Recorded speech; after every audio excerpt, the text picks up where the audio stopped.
With the WINN FM News, I am Yulana Weeks. In the wake of last week's revelation about a Crown prosecutor allegedly assisting a wanted man in escaping the Federation, the Commissioner of Corrections, Franklin Dorset, has been placed on administrative leave. This development follows the police charging Crown prosecutor Chantrice Dorset with 6 offences. Chantrice, who is Commissioner Dorset's daughter, was charged on January 23, 2025 and subsequently remanded to His Majesty's prison. In a statement issued by the Ministry of National Security, it was announced that, quote, effective immediately, Commissioner of Corrections Mr. Franklin Dorset has been placed on administrative leave, end quote.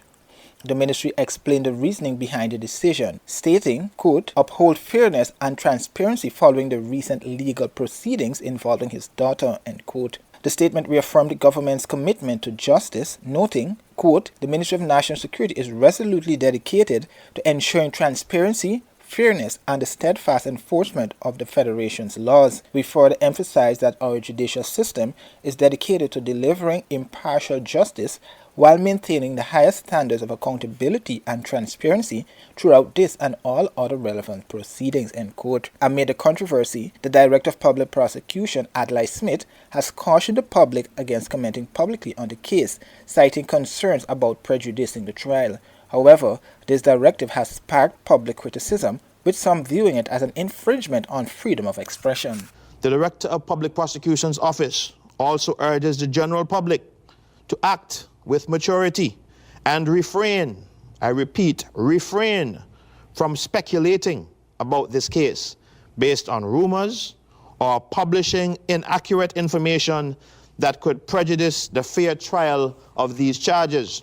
Inappropriate comments or speculation on social media or other public platforms could interfere with the ongoing investigation, undermine the fairness of the judicial process, and it could result in legal consequences. Examples of inappropriate comments include accusations or assumptions of guilt, statements that suggest or reveal confidential details of the investigation, speculation about the evidence or the motives in this case. The Director of Public Prosecution's Office will not hesitate to take firm action against anyone who seeks to interfere with the administration of justice through such conduct. With Donald Trump now leading the United States, many of his policy decisions have sparked controversy and created ripple effects across the globe. One of these policies has drawn significant attention across the Caribbean region: the imposition of tariffs on goods imported into the United States from China, Canada, and Mexico, effective February 1. Recently, the United States President signed a series of executive orders mandating a 10% tariff on Chinese imports and a 25% tariff on imports from Mexico and Canada. The European Union has not been spared from similar measures. We're talking about a tariff of 10% on China based on the fact that they're sending fentanyl to Mexico and Canada. The European Union is very, very bad to us. They treat us very, very badly. They don't take our cars. They don't take our cars at all. They don't take our farm products, essentially. Schneidman Warner, an accountant, discussed the potential implications of these tariffs for residents of St. Kitts and Nevis and the wider Caribbean region. That we are likely to have an increase in the cost of living in St. Kitts and Nevis. After all, a vast quantity of the goods that we come out of the United States, whether directly or indirectly. And so that is likely to have that effect. The inflation rate in St. Kitts is not primarily Kittitian generated. It's imported inflation in the form of the price of goods that come to this country. St. Kitts and Nevis, like much of the Caribbean, relies heavily on imported foods and commodities from the United States. In an effort to reduce this dependency, regional leaders have launched the 25 by 2025 initiative, aiming to cut food imports by 25% by the end of the year.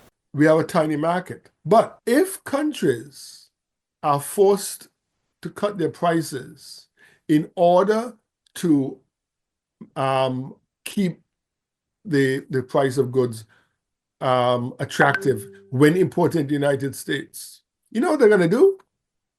When they're selling it to other countries who don't have the bluster and the power as the United States, to increase the price. So something that they're willing to sell to the United States for $100, when they add a 25% tariff on it, it enters the United States at $125. They may say, well, look, to St. Kitts, we'll sell it to you for $110. So we could try and recover some of the money we've lost by selling it cheaper to the United States. And it's not just St. Kitts. To other countries in the world, it's quite possible that they may sell their goods at a higher price in order to recoup some of their costs. If you cannot make it one way, you'll find a way to make it another way. It is not practical to simply move manufacturing as Donald Trump is suggesting. If you want our markets, bring your factories here and let them manufacture the goods here. Warner shared these insights during a recent edition of Inside the News. The St. Kitts Electricity Company Limited, SCELEC, announced the start of the Bastille North Extension Feeder Upgrade Project. The project officially began on Sunday and is divided into two phases. The first phase, which is expected to last 6 weeks, involves upgrading the mainline conductors along the island's main road from Buckley's to West Farm. The upgrade aims to enhance power distribution efficiency for customers from Buckley's to Boyds and to improve the reliability and quality of electricity supply in the area. SCELEC's General Manager Clement Williams said, quote, "This 1 million upgrade marks the first of many infrastructure improvement initiatives we have planned in the coming months. We remain committed to enhancing power quality and grid reliability," end quote. Recent days have seen multiple power outages across St. Kitts. In a statement on Monday, SCELEC acknowledged the disruption and noted that planned outages would be necessary to facilitate the upgrades. Quote, "These outages will primarily take place on weekends to minimize traffic congestion along the main road," end quote. Engineering manager Kenroy Roberts elaborated on the project's objectives, emphasizing the benefits of reducing system faults and unplanned outages. He explained that they understand the inconvenience these outages may cause, but they are part of SCELEC's efforts to create a more reliable system and minimize future disruptions. SCELEC has advised the public to steer clear of work zones while construction is underway. The St. Kitts Nevis Labour Party, the SKNLP, is celebrating 93 years as a political force within the Federation and has launched a year-long series of celebrations, beginning with a church service over the weekend. As the current governing party of St. Kitts and Nevis, the SKNLP continues to advocate for the rights and well-being of the common man. So the church service was held here yesterday, 10 a.m. church service day 19. That service, of course, all the comrades, senior leadership of the party and government, but in particular the ministers, the cabinet of ministers, would have been there. All there for the purposes of celebrating and looking at our history, kind of a remembrance kind of service at the same time. And also we had with us a number of the branches who had a representation. So we have our branches, our branch executives and general support and members out there attending and in their numbers. Meshach Alford. While the SKNLP has yet to release its official calendar of activities for the year, it is confirmed that the annual party convention and the Labor Day rally will be held as part of the celebrations. This is a usual practice, as I would indicate. It's one of those things where we kind of pay, in some small way, some homage to our forefathers in a sense, as it relates to the party and its genesis, as though where the party would have come about since around 1932. And so this year would mark our 93rd anniversary as a political movement, right? And so with that in mind, each year, we always try to commence with a church service in that regard, in that light. The topic being preached on was basically about faithfulness, faithfulness to God, faithfulness to country, faithfulness to party, and faithfulness to people or members. And so I think it's a message that was well received. Even the comments of the pastor himself, the spirit of the people, the spirit of the congregation, the spirit of the members there showed that they were fully in tune with that message and they understood it as it was presented and put forward. Regionally, while the public may be happy for the extended grace period for the current electricity rates, for Debt Riddle and TAC, which is looking forward to the additional revenue, This prolongs its challenges. It's why economist Professor Roger Hussein believes the higher electricity bills are still coming.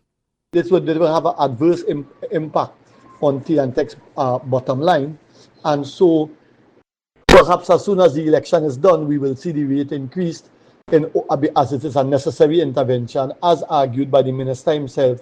Professor Hussein believes part of the government's rationale for holding its hand on the rate increase for 2025 is because it recognizes that this country is in a poor economic state. Grassroots will just be thankful that because their salaries since 2014 in many cases did not increase, and food prices in particular increased very sharply since 2014, that they are now getting an extra grace period. But on Saturday, in an interview with CNC3 News, the trade minister defended the state of the economy. This economy is not doing badly. I mean, it's buttressed and supported by the non-energy sector. We need to do more, but there's every hope and every plan that the energy sector will redound. And while the Public Utilities Minister sought to underscore their decision has nothing to do with the upcoming election, political analyst Dr. Bishnu Raghunath is not buying it. He believes the PNM government is very aware that such an increase now can cost them the election. For all intents and purposes, the base of the party is not necessarily the 1% or even the upper middle class. The base of the PNM is really the lower class people. But he too believes whichever party wins the next election, it will have to make important decisions on how to fund TNTech and even WASA. Meanwhile, the UNC-appointed Shadow Public Utilities Minister Barry Padarat believes this shows the PNM is in desperation mode and claimed their election handlers are telling them to hold off on enforcing more brutal policies. Akash Samaru, CNC3 News. Plans for the Louis Hill development in Barbuda, but members of the Barbuda Council and their supporters are also vowing to continue their resistance. With police maintaining a strong presence, Prime Minister the Honourable Gaston Brown and Attorney General Sir Roy Benjamin are both insisting order will be maintained. We hear the very latest from Jamie J. Roche. A clash over land ownership is unfolding at Louis Hill in Barbuda, where plans for 200 homes, a mall and new infrastructure has sparked resistance. Police officers, some with shields, stood guard Saturday as members of the Barbuda Council led protests, insisting the land belongs to Barbudans. This belongs to us.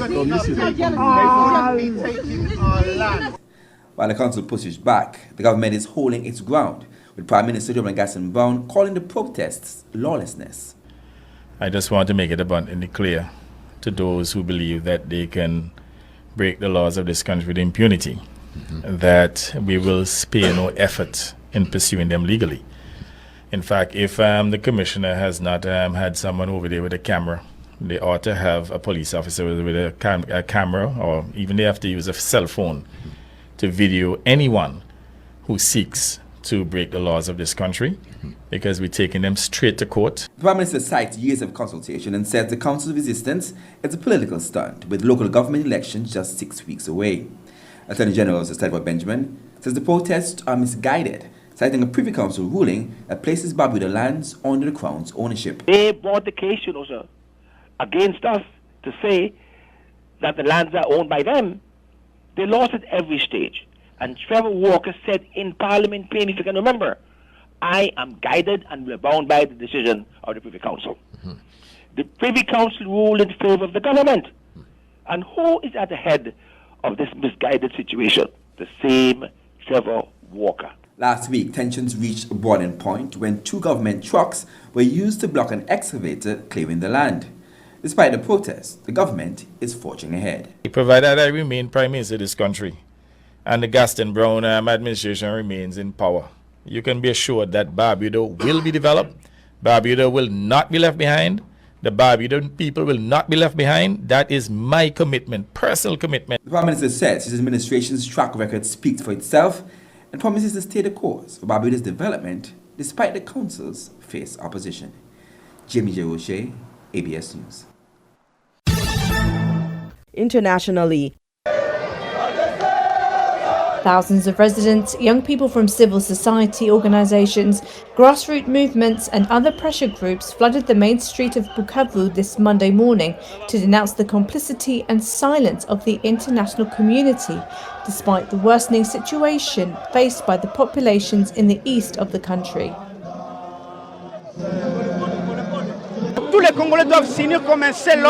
All Congolese people should unite as one to block this Rwandan aggression, to reject what we are today, and to say no to Rwandan annexation.